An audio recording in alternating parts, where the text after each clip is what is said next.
You know, while I got you here, I got to tell you a funny incident that happened to me when I was younger. You know, when I was going to high school, they were given IQ tests. They told me that because I had a special type of intelligence, they couldn't test me with the rest of the kids. So they put me in a separate room and gave me a separate test. That's very impressive. What is it that you had to do? Well, they had this wooden box with a wooden stick next to it and a bunch of bananas taped to the ceiling. And you had to figure out how to get to the bananas? Yeah, after they explained it to me. I'm sure you'll pass that with flying colors. How did you know? How did I know? About the flying? Yeah, You tried to fly them? that's exactly it. No, I didn't try to fly the bananas. I tried to fly to the bananas. That must have been a very disappointing experience. Oh, I'll say for everybody involved. I suppose they figured it to be a little brighter. Yeah, but also when I came crashing down on top of the box and it broke, they couldn't give me the test anymore. They had to set it for another date. This reminds me of a funny joke about a basketball coach and the team was losing every game, and they were about to lay him off. So he's scouting around for some talent, and to find somebody from one of his high school kids to give him a scholarship to help him keep his job. And finally, he goes to this one high school. He sees this one kid. This kid is so terrific. He can slam dunk from center court. And he goes over to the principal, asks, how can I get this kid into my school? And the principal says, you can't get this kid into your school. You can get him into any school. He's illiterate.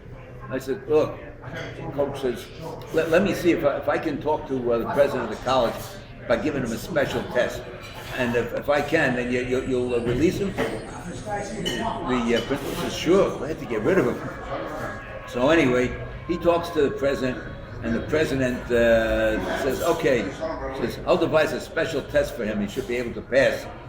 And if he can pass it, he's in. Oh, the coach said, that's great. So he gives this kid the test, and he said, there are 3 questions to the test.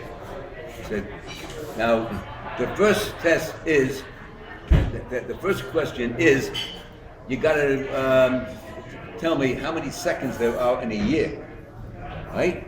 Now, the second question is 2-parter. You got to get both parts right. First, you got to tell me how many days of the week begin with T, and what are the days?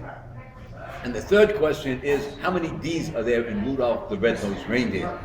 Now look, I'll give you time to research. You go home and you figure it out. When you're ready, you call me, you come back, and we'll give you the test. So about a week passes by, and the kid calls up the coach. Says, coach, I'm ready. He says, okay. They set up the date, and he meets with the coach. And the coach says, okay, you got the answer to the first question? Sure do, coach. Pop away. He says, okay. He says, the first question is, how many seconds are there in a year? He says, 12. Son, you want to think about that and answer for a while? No. There are 12 seconds in a year. How do you figure that out, son? So listen, coach, January 2nd, February 2nd, March 2nd, okay. Look. Second question, I was talking to the principal. He says, all you got to do is just get one of these questions right, and forget about the other 2, and you're in, okay? So I said, okay, coach. Now, but the second question is a 2-parter, right? How many days of the week begin with T? He says, 2. Says, right. Now, what are they? He says, today and tomorrow. He says, all right, look, we just got one more question, right? If all you got to do is get this right, you're okay? Now, remember I asked you about how many D's are on Rudolph the Red-Nosed Reindeer? Yeah, he says, well, did you figure it out? I sure did, coach. Said, well, how many D's are there in Rudolph the Red-Nosed Reindeer? 256. Coach says, well, first of all, son, I want to thank you for costing me my job. Second of all, I want to ask you how the hell you figure out that there are 256 D's in Rudolph the Red-Nosed Reindeer. He said, well, listen, coach.